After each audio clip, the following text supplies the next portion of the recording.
Welcome to this session of the Intuitive Medicine Summit, where we'll explore ways to participate in our own healing with my guest, Dave Markowitz. Our topic today is intuitive healing for empaths and sensitives. Dave Markowitz is a best-selling author and intuitive healing facilitator in both preventing energetic and emotional overwhelm, and also healing blockages at the root level. His work has been endorsed by Lee Harris, Lynn Andrews, and many more, and he's even shared the lecture bill with Deepak Chopra. Dave specializes in working with empaths and highly sensitive persons, and he's here with us today. Dave, thank you so much for joining us. Welcome. Thank you so much. Great to be here. Yeah, I'm really looking forward to hearing your story. So I wonder, would you start out by telling us about your empathic awakening, how this information came to you? Well, I was invited to a friend of a friend's birthday party.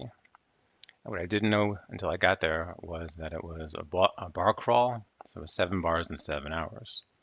And I really hadn't drank since college, so this was good 30 plus, maybe more years later. And I'm there just to meet people and hang out. And at the end of the evening, I went to hail a cab, and it came out of my mouth something like "Meh," and I thought this was kind of strange. And then I said, "This actually feels like I'm drunk." And I said, this is so I just drank water the entire evening, and then I tried to, test that by walking the straight line. I couldn't do that either. And I finally got in the cab, and then my intuition hit me with this really bright, almost lightning bolt kind of style. This is what we've been trying to tell you. When everyone has been telling you that you're an empath for the last several years, this is what it means to be an empath, and get used to it. Okay. So it was a real wake up call that, I just didn't want to own that phrase for whatever reason until I had a more visceral experience, or at least more aware of what was happening viscerally. I imagine these things were happening anyway, but that was pretty intense over 7 hours. It was much more social life than most empaths are used to. But also being in bars, it wasn't my scene, and nothing against people if that's their scene, but it wasn't for me. And that moment on, prior to that, I had a successful practice. Like you mentioned, I lectured with Deepak Chopra. I had one best-selling book already at the time. Thought I was doing pretty well. And that day, everything changed. My entire clientele changed from, as medical intuitive, people would say, okay, I'll just use an example. What's going on with my back? And I would be able to intuit, okay, you're angry at your dad. And they would say, oh yeah, that makes a lot of sense. Now I was hearing things like, you're holding your dad's anger. You're holding your mother's grief. So at first, I was just so new to that, I didn't really know what to do. So, I just opened up more and intuited and found these very simple steps on preventing and healing empathically absorbed energy that has resulted in pain and illness. And then I wrote 2 more books after that about this, and one of those has become a bestseller as well. So it was this real twist, and I'm open. Things can twist tomorrow. Something else could happen. I don't know, but I'm more open to it now because I see the value in opening to the unknown, the unexpected, and just kind of rolling with it and seeing what happens. So things were good, and now they're much better. And it was partly because of my own personal experience with what everyone else was talking about that I didn't want to take in for whatever reason. Right, right. That's a really interesting story how you, even though you hadn't been drinking, because you were surrounded by people who were, you were empathing that. And I wonder, do you find that that happens often with empaths, highly sensitive people, where their symptoms might not even be their own stuff? It's stuff that they've picked up from other people? Yeah, absolutely. That's one of the biggest parts of what you might call an empathic awakening is exactly what you just said. And it really explained a lot of why many people were not getting better. They were doing all the things that Western and Eastern and holistic and integrative medicine were telling them to do and still not getting any results. And it makes sense to stay with that example if you're holding your dad's anger until you really work with that very specifically as what it is. And as medical intuitive, I can determine that. And of course, people can as well on their own, but it takes some work. Um, that's like the X factor when it comes to healing for empaths and highly sensitive persons. There's also other parts of it, but that's the biggest one for me. That the main difference, and it's been amazing to be able to help people that have filled in their intake forms with dozens, if not more, practices, modalities, and still not getting anywhere. And sometimes in one session to have an experience where they're more open, more connected, lighter, less pain. Um, you know, I can't ask for much more than that. So yeah, it's super common. Yeah. And the people Wow. that come to me anyway, I can only speak for myself and those that come to me, obviously. This might not resonate with other people, and that's fine too. Right, right. Yeah, totally. We all have our own gifts and we all attract our own tribes. So you work with people who have this specific situation going on. I would like to explore, uh, are you the only one that you know of Oh, I who see. works with empathing other people's stuff? That That I makes know sense. of in the way that I do, absolutely. Yeah, Okay. Well, I can't say it's not happening elsewhere on the planet. I know a lot of people are using my work as it's been mhm, out there for almost a decade, this specific form of the work anyway. So I know okay. a lot of people are using it. Interestingly, people from other countries often send me emails asking if they can use the steps that are in the book. They literally ask for permission, which I thought was just such a beautiful thing. And of course, I said yes. I mean, I can't patent this thing, obviously. Mhm, But I also heard about people here in the States that I'd either worked with or read my book and that are doing the same things and using my terminology. But, the question is, what is mine, right? It came through mhm, me. I'm going to share it. People are going to use it, not use it. But I do believe that I have my personal take on it. And even if someone else is doing what appears to be the exact same thing, they're not doing it with me in that mhm. moment. And that's going to be a big difference. For better or for worse, they might resonate with someone else, and that's fine. But yeah, this is, in my experience, it's pretty unique. I'm Mhm. feeling pretty blessed about this whole thing. Absolutely. Yeah, absolutely.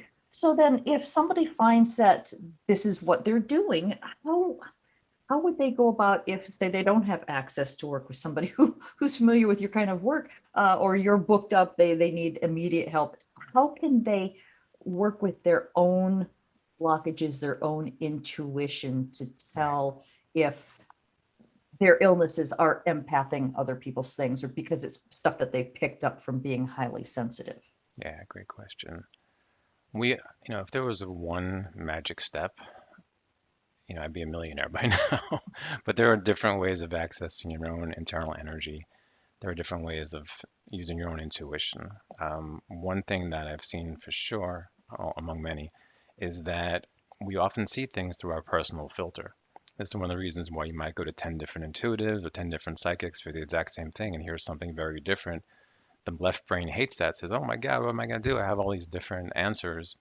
And I always think the one that resonates the most will be the one that's most effective, just the power of the mind body connection in that way.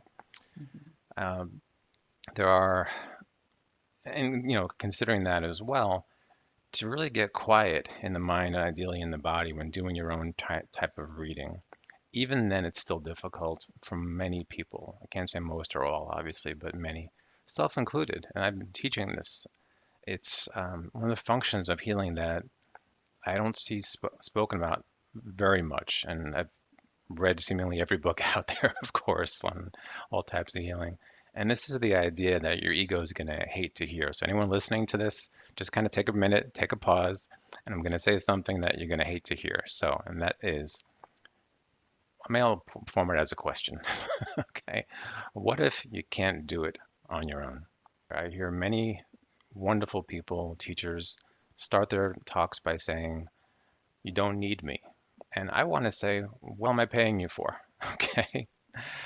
It's common. If you need a plumber, you go to someone who has that skill, and you don't do your own plumbing. We don't do our own surgeries. We don't even do our own we don't go to a dentist and work on our own. We go to people who have the experience that know how to do these things. We don't learn how to play piano typically on our own. I mean, sometimes you can kind of tinker, and some people are self-taught, sure. And there are some that are self-taught in other languages, absolutely. And then, of course, there are some that can do this on their own. But in my experience, especially with the people that I work with, they're so weighed down by other people's energy that to access their inner information systems is really challenging and very frustrating, and they end up getting more and more frustrated, creating more and more tension. Mhm. The value of working with someone is not just that they might know something that you don't, and this is true for me as well, is that the value of safe space creates an opportunity for everyone to sink deeper into their truest selves. And I see this time and time again. Sometimes it's not necessarily what I say to people, it's not even what I do for them, it's the energy that I'm bringing to the interaction. If they feel safe, they will always be able to get a deeper reading on their own. So sometimes I will do a reading and say, okay, we'll use that same example. You're holding your dad's anger. But I think it's a lot more effective and more powerful if the person I'm working with can determine that. But again, very difficult on their own. So if I create a safe container and I say, well, what do you think is happening? Take a moment to go within. Invariably, they'll get a very clear answer, and I'll be able to intuit that that's the answer for them. So it's okay to reach out for help. The ego hates it, but that's okay, right? I'm just sharing my experience in this, and again, it's true for myself as well. Sometimes I can't get a clear sense of what's going on in my own body, and I can just ask my wife to sit in front of me, and in 30 seconds, I'll be in my heart. I'll have all the information I need, and then I can work with it from there. But trying to figure things out is big blockage. Trying to get too left-brained about these types of things, because left brain's not going to say, "Oh, you're holding your mom's grief, you're holding your dad's anger." It's going Mhm. to be more in the blame mode, which is, your dad did this, right? This way, Mhm. we're kind of getting in the heart a lot more. Right. Well, how often do you find that, I mean, we're talking about holding on to our parents' stuff. How often do you find that illness is old things from childhood, and how often is it stuff that's actually happening right now, like your reaction to somebody that you work with, or your Mm. spouse, or even your kids? It's almost always something being triggered from childhood, in my experience. And this is what actually helps present moment relationships better. If someone says something to me and I feel triggered and I can notice that trigger, then I'm not going to get, and I can remember what I just said, then I can be in a place of love and compassion for the person who just triggered me rather than getting angry at them and blaming them, realizing, oh, this is something that my elementary school teacher said to me in fourth grade. And that's the real value, go deeper and deeper to get to the real cause of it. I love working with cause-based. I'm not a big fan of symptom relief. Many people find this amusing that my dad was a pharmacist. So I grew up, medication for everything. Got a pain, take a pill. Got this, take a pill. It was just normal. And one day I realized this was not really getting to the root of the issue.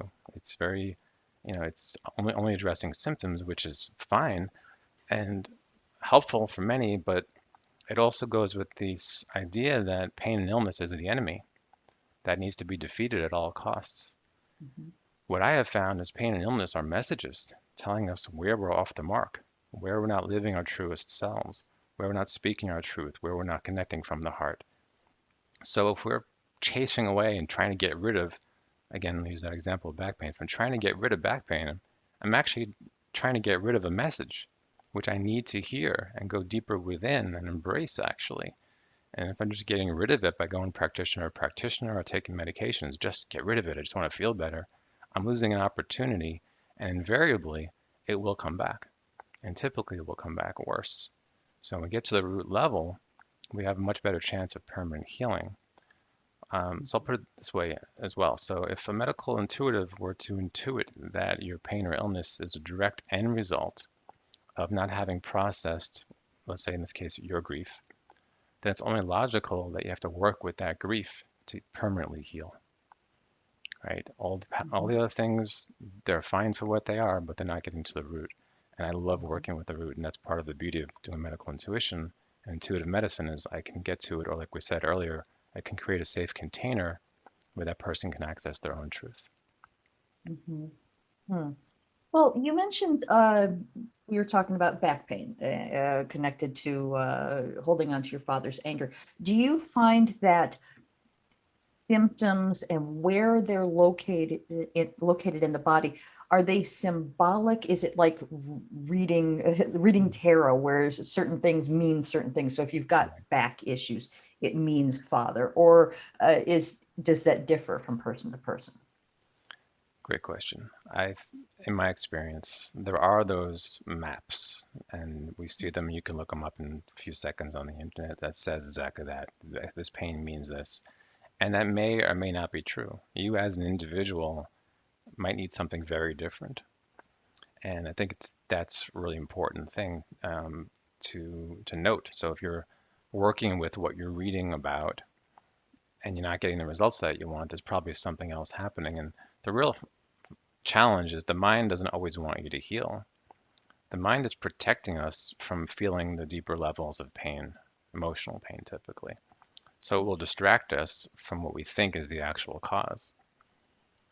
So you might find yourself going from practitioner to practitioner, reading book after book, um, doing all kinds of things that your mind is telling you you should be doing, or that other people are convincing you that you should be doing.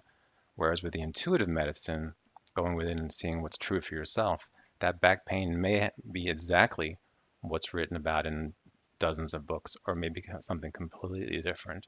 So it's real important to be open to that, to not put that sort of cookbook diagnosis on anything. Mhm, mhm. Okay. So going back once again to the example that we're using, that we're working with a father's anger. And let's just say that as a child, most kids aren't allowed to talk back to dad. And even if he's just a decent enough person who once in a while gets angry, that can really affect a child. But if you're dealing with somebody who's genuinely abusive, whose anger is dangerous, I don't want to get too deep, but is there a difference in how you approach healing when we're talking about ordinary interactions between human beings, being afraid of dad because he's yelling and being genuinely afraid of dad? If you're feeling it, it's real. So Mhm, genuinely afraid is relative, and it's a very tender subject. Sometimes I unearth things for people that they may not want to hear, mhm, but as we create that safe container and they go in and they say, "Oh wow, this is true. This is something I absolutely have to work with." One of the really fascinating things that has come up a lot is that even as an abused child, we still want love from that person who's even abusing us. mhm, One of the ways that empaths cope with that, now there are many different coping mechanisms, but one of the ones that I've seen is to actually reach out energetically to take the anger from, in this case, from their father onto themselves, with the belief that if he doesn't have that anger, I'm going to be safer, right? So it's based in trying to give and get love, which we're all pretty much doing all the time, and it's a misperception, and that actually turns into an over responsibility thing where kids start believing they're responsible for the energies, emotions, and thoughts of mhm, people around them, and that becomes more problematic as we go along. So a really high percentage of people that I work with are suffering from over responsibility. And what it does is, mhm, as the energy is coming in, if we're open and work with some of the tools that are in my book, it can go right through us as opposed to trying to block it, which ends up being really draining. Everyone I've ever worked with, any type of fatigue, has been doing this for too long. So it's really helpful to open and to filter it once it's in the body. It's a much more detailed process. I'm just kind of touching upon it right here. We take that energy in. So it's like, I'll take your grief, I'll take your anger, I'll take your fear. And we get used to that. And one of the things that makes us more of a sponge than a funnel is that over responsibility. I'm not just taking it in to feel where the person is, which is one of the beauties of being empathic, so I mhm, can create connection and compassion. I'm taking it in and actually holding it because I'm feeling overly responsible. mhm, So a lot of times I work with people on that over responsibility issue, and it often goes back to childhood where we have these experiences where we tend to believe that's our truth, that's our reality. So it mhm, has to be adjusted, and it's not wrong or bad. It's just not serving the adult self anymore. So it's really mhm, important because sometimes we go into that place of, oh, even something like I should have known better. How could you, right? And even as a teen, if you grow up in a certain environment, those become that becomes the reality. That becomes the expectation. Mhm. So we try to tweak that just a little bit. Fine tune is the word I like to use. We fine tune your empathic abilities so you can still maintain connection, be heart centered, nurturing, caring, do all the wonderful things of being empathic, but not being a walking sponge any longer. Yeah, yeah. I don't want to keep pounding this same issue, but I would like to explore this a little further, if you don't Sure. mind. Mhm. Where I know that some people develop highly sensitive abilities because it's a protection, because you need to, if you're Yeah. living in an abusive situation, you need to feel, Yeah. whether something, whether the weather has changed, or if you've got perhaps the kind of mother who is maybe depressed, and it becomes your responsibility as the child to, as you mentioned, Oh yeah. take in her pain and heal it for her, and you feel like that's your role Right. as that person's healer. So if you grow up and you don't know any better until you're an adult, now you've got all these physical symptoms. Where do you begin to, God, just talking about it, I'm getting all, well, I got to let that go. So how do you begin as an adult to clear this stuff out of your field? Okay. When someone comes to me with a pain or an illness, one of the first things I do is intuit or again create the space where they can see, is it theirs or is it someone else's? It's like a flow chart. It's either A or B. Sometimes it can be a combination, sure. If it's someone else's, it doesn't serve you to hold that. Interestingly, it doesn't serve the other person either because that's part of their growth mechanism. So if we have a judgment against grief or anger, sometimes it's difficult to give that back to someone that we feel we love because we're thinking it's negative. Why would I want to do that? But I look at it like a puzzle, old school puzzle. Right? Again, the kids these days might not remember what that is. But if you look at a puzzle and it's made of, let's say, 100 pieces, some of those pieces might be really dark and murky, and you might not want to give that back to that person, but that's part of what creates their wholeness. So people, if I'm taking, use the example, if I'm taking my mother's grief, she's not whole. She doesn't even have the awareness of what's missing because I'm busy holding it. So it really is a lose-lose situation. When it is someone else's energy, we do want to give it back to them. There's a process for that, which I'll go into for a moment. I just want to touch the other end of it if I can. If it is your own pain or illness, it has to be integrated. And this is a really this when this came to me intuitively, it kind of went against everything I had read prior and even practiced and even taught, because we often hear of things like, I just want to clear it, I just want to get rid of it. And I get it. But we have to open up to the possibility. The universe, in my hopefully humble opinion, wants us to learn, not just heal. So, ironically, the healing leads to wholeness, which is what we're really seeking. So, if we're just bypassing the learning opportunity, just get rid of that, just cancel clear that, we're not really healing. I don't think. It's symptom management. So, we want to integrate those things that we were taught to get rid of. You can't get rid of anything if we are everything. If we're anger and fear and silliness and joy and funny, all these things and more, we can't get rid of anything. And yet we hear that all the time. I just want to cancel. I just want to get rid of this. I just want to get rid of it. When we integrate it, and again, there are processes for that, then we become more whole. Then the symptoms become eradicated on a root level. Then we become more connected, more open, more intuitive. Let me talk about if it's not that person's. Well, again, we use that example. If I'm holding my mother's grief, there are processes, and what's really interesting, if not funny and frustrating all at the same time, was when this information first came to me, I heard the message to call this part of the process, there are multiple processes involved, return to sender. I said, that's kind of cool. It's an Elvis Presley song, great. And what I realized, what I came to be aware of in time was there are many systems that use the exact same phrase. So when people say, oh, Dave, I did return to sender already, it didn't work. I said, you didn't probably do it the way that I'm going to do it. So it's kind of too late to rename it, but it is what it is. So when we do it in this way, which I'll describe in a moment, again, we're getting a visceral sensation of what's going on. So if you have a belief system within you that says, I have to hold other people's energy, this is how I get love, This is how I feel good about myself, whatever it might be. There could be some fear and resistance in giving that back to the other person. So even that we have to integrate that fear. So you can see the flow chart can go in many different directions. So the return to sender process is not, the more typical write a letter to them or actually have a conversation with them, which of course you can do. But I imagine if many of the people I work with were to, call their parents and say, I've been holding your grief for a while, can I give it back to you?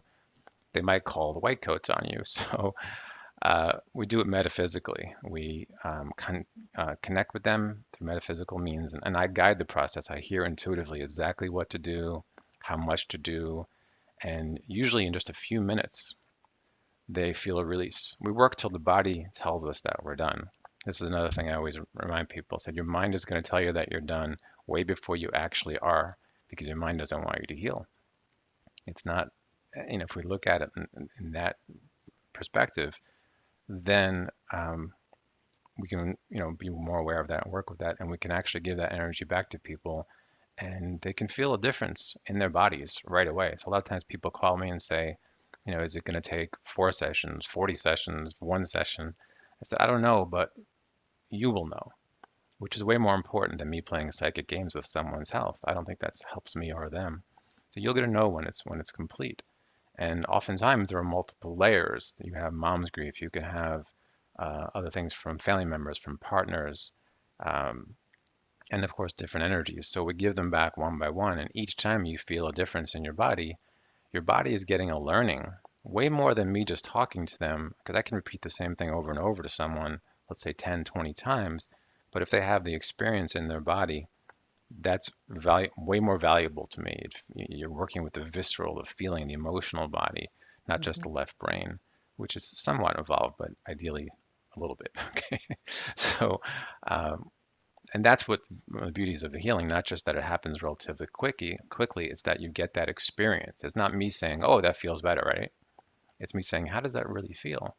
And if it doesn't feel different right away, that just means there's another layer and or there is some resistance to making that transfer of energy, all of which are totally fine. We work with that as they show up. So again, that flow chart can go in any direction. Mhm. So long answer, hopefully it made sense. Okay. I did. Thank you. Now, you've mentioned the phrase "safe container" a few Mm, times during our conversation. I would love it if you would expand on that concept, please. sure.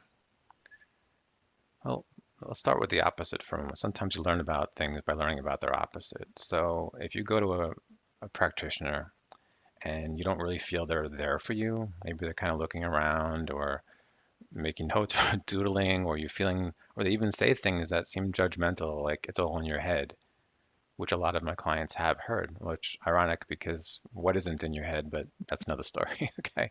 So that doesn't feel good. That doesn't feel safe. It's not going to let that person go to the deeper layers, especially the buried emotions from years and years ago, which can be a bit uncomfortable Mhm. in the healing process. Not always, and there are ways of working around that and with that to make that more palatable. Um, so if I'm working with someone, I'm as present as I humanly can be in that moment. If something's going on for me and I can't be, I'll let them know at the beginning of the session or even prior to, and I'll say, I can't do this. I want to be here for you. And sure, they might be upset, but at the same time, it's not being in integrity if I can't be in that container. Fortunately, that only happens very, very rarely. So, if I do my process before doing the work, I'm going to be centered and calm and present, and people are going to feel that. And in that safe container, they're, to, to overuse the word perhaps, they're going to feel safe enough to access those deeper layers. And to me, that's where the healing is. I Mhm. remember pre-COVID when I when I was in my physical office, a woman came in. I'd never met her. I didn't, we she just sat down and she looked at me and she just started crying. And years ago, I grew up with the belief that if I made someone cry, I was a bad kid. And now people pay me for it. It's kind of weird. But I took it as a compliment because she felt safe enough to express her truest, most vulnerable self. And to me, there's nothing more beautiful. So I just held the space. I just let her know it's okay to feel what she needed to feel. And ironically, we all feel better after a cry. There's even phrases like a good cry, right? Good grief. We know these things are good, but because of our judgments that we learn when we're younger about not being safe to express that, um, it makes it more challenging, right? So the safe container is another thing about the safe container to me, really important, is zero attachments. Because if I'm attached to my client getting better, at some level they're going to feel that. And that's not a clean flow of energy to me. If I can be completely present and at the end of a session they say, "Oh my God, that was amazing. Here's all my money. I'm telling all my friends about you." Or if they say, "Oh my God, you are the biggest loser. I hate you. I hate everything you stand for. I don't even like what you're wearing." If I can still be present in a place of compassion and love, aka non-attached, they're going to have a better experience. And so am I, really, because if I'm attaching my value to the outcomes of clients, then I'm going to be all over the place because everyone's going to have different outcomes depending on what they're ready to receive. So non-attachment is really big when it comes to safe container. And I think it's a key to healing. Unfortunately, it's what's missing in a lot of Western medicine. And Western medicine has its pluses. It absolutely does what it does and does it very well. But when it comes to interactions, if a doctor, I think the latest statistic was it's like 7 minutes is the average office visit. That's inclusive of hello, how you doing? So that's not a safe container. And I work with people for an hour all the time. Too little and less than that, we don't really get in the flow, and too much of that, too much over that, we kind of overload. And that's another thing I'm really conscious of, not to overload someone because that creates more tension. And ironically, that's what they're coming to me to begin to begin with, right? So I'm really conscious of tuning in, saying, when is enough? What can we do? When and how? And I'm always tuning in energetically to their body to see what that is. So Mhm. safe container, super important. And I think we all know this in some ways. I think we're all just beginning to talk about it more and really demand it. And it's super important because without that, if we're feeling judged, I don't think it's it's not conducive to healing. Yeah, yeah, I absolutely agree. In fact, that's one of the reasons I really wanted to do this specific summit because in my own personal experience, I've dealt with medical practitioners who were just like, assembly line. What's wrong with you? Here's a pill. Get Yeah. out. What's wrong with you? Here's a pill. Get out. And it can be sometimes hard if you've got this type of thing, the stuck energy causing symptoms, and talking to a mainstream doctor can be really frustrating and counterintuitive. So I really appreciate what we're talking about here. So it would seem that you do hold the belief that you can transform illness into vitality. How does that happen? Okay. Just a brief note. A lot of medical doctors are actually coming to me lately. They come in through the back door, of course, but they're coming to me. So I think the awareness of what we're talking about is becoming, dare I say, mainstream, but certainly more known than it used to be. So that's fantastic. As far as transforming illness to vitality, any healing work that we do is going to do that. But when you're working with the cause, it's more of a permanent basis. So I'll give an example. Someone came to me and she said in her intake form, she pointed out that she had cancer 7 years ago and she did all the Western treatments. And again, if that's what you need to do those treatments. And she basically was proclaimed cured. And now her cancer came back, but in a different area. So I had to really get in my heart and tell her that means it was never cured, which she didn't want to hear. But after some conversation, she opened to that possibility. What it meant was the symptoms of those problems at that time may have dissipated, but the underlying energetic and emotional aspects were not worked with. Mhm. To put a physical analogy on it, if someone has lung cancer because they've been smoking for 30 years and you work and remove the tumors or whatever needs to be done, if you continue to smoke, you're going to have more problems, right? So the underlying energies are really important to work with, and that's really important for transforming the illness into vitality, working with the cause consistently or as needed, and again in a safe container. Um, and you know, it increases the potential for healing when we just open up to this possibility. Um, I'm watching the clock here, making sure that we don't run out of time, and I do want to make sure that I mention your website. That's davemarkowitz.com, easy enough. Would you tell us what people will find if they visit your site? All kinds of fun goodies. So there's a typical, blog page, page of videos and interviews. There's also links to my three books.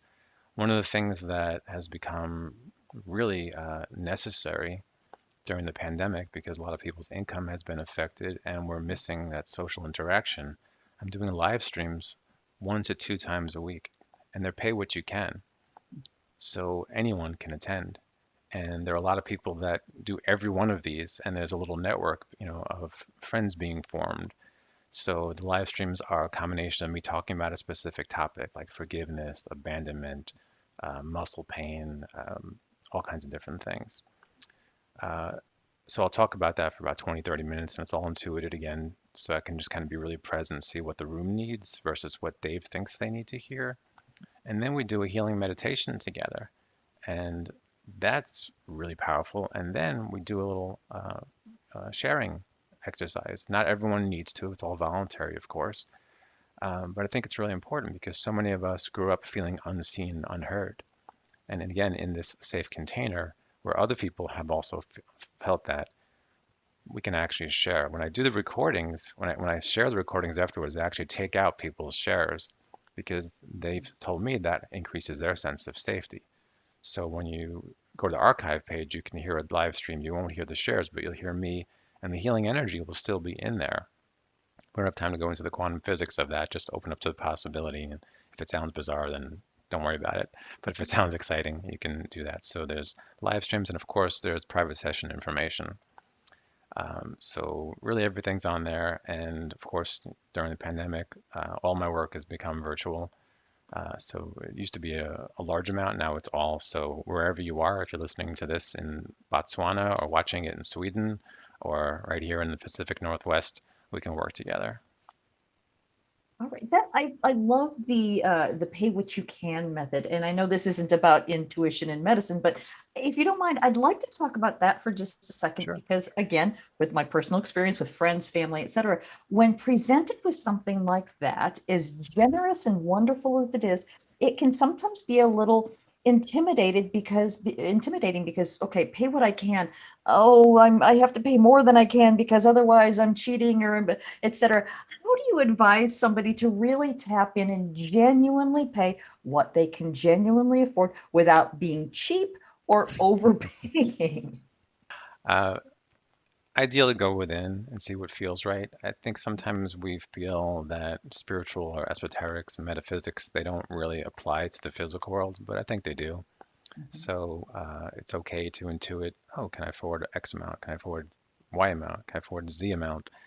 And dare yourself to be okay with that. And if you're not, bring it to me. I don't mean like bring the issue, right? Because if there's something there about receiving, that's something we can work with, right? If there's something in there about self-worth, do I deserve this? How much is worth? And granted, sometimes if it's someone's first time, they don't know what it's worth, and that's okay. So they might start out with something. I do see this that someone might start out with a more modest amount and then increase it as the time goes on, doing more and more of these because they sense the value in it. So I appreciate that question. It's something I didn't give a lot of thought to, but I hear you because you know, um, I haven't really attended too many of those events. In fact, when I do, I kind of overdo because overpay, in my so-called estimation of what I think it's worth, which is probably not accurate. But if I feel in and say, oh, okay, this is a $20 event, I'm going to pay 40, 60 or whatever because I just like to do that partly. It's part of abundance and just being in a place of gratitude and that we can. And also it makes up for the people that can't, right? So it all balances out. And again, kind of going in when possible to really feel. So if you're thinking, Z amount, you think about that and you, okay, maybe don't do that. Or if you want to really challenge yourself, go into that feeling. What's that about? My abundance issue is coming up. In which case, dare yourself to pay the higher amount, right? And be with the discomfort. This is what we're talking about earlier briefly about integrating these parts of ourselves as opposed to fighting them. We fight them, they win. Do you have time to do a quick analogy? Oh, please. Yes, All right, great. absolutely. So I have this analogy about fighting the class bully. Okay, so let's just say you're in sixth grade. The class bully comes over and starts picking on you for whatever reason. Now, if you fight that person, odds are pretty high they're going to be bigger than you, probably stronger, but probably angrier also. So you're probably going to lose that fight. If you run away from that person, they're going to tell everyone you're a chicken, and that might be perceived as losing the fight also. Well, what if you looked at that person, opened your heart, smiled, bright-eyed, and said, I see you're in a lot of pain. Is this something you want to talk about? I'm totally here for you. What do you think that bully's going to do? They may take you up on the invitation, or they'll just run away because they're in a place of belligerence looking to be met with more belligerence. So we're fighting but not fighting. We're opening to a place of love. Why is that important? Well, not only will the bully go away, but in matters of pain and illness, if we open from a place of love to our pain, to our illness, to our challenges, to our whatever it is, abundance issues, then we can really work with them. But if we're fighting them, it's it's like fighting the bully. You're going to lose because your mind knows what you don't want, right? So you're going to lose. It's going to be like two egos just fighting each other. Boom, boom, boom, boom. Mhm. And that doesn't feel good for most of the people I work with. We want to be more heart-centered. So we use this energy, this idea that pain and illness is a message. It's like someone calling you. You're going to let it go to voicemail, or you're going to pick it up. So I suggest you pick it up and listen. Oh, that back pain is about this, or this is about that. Being with that energy versus fighting it is basically night and day, and then you will win every time. Right. Wow. You know what? I think those are perfect closing words. Thank you so much, Dave. This has really been an interesting conversation. I appreciate your time today. Thank you for being Certainly, with thank us. you. All right. I want to remind everyone I've been talking to Dave Markowitz, and I want to thank everyone for joining us. I hope you enjoyed this conversation at the Intuitive Medicine Summit.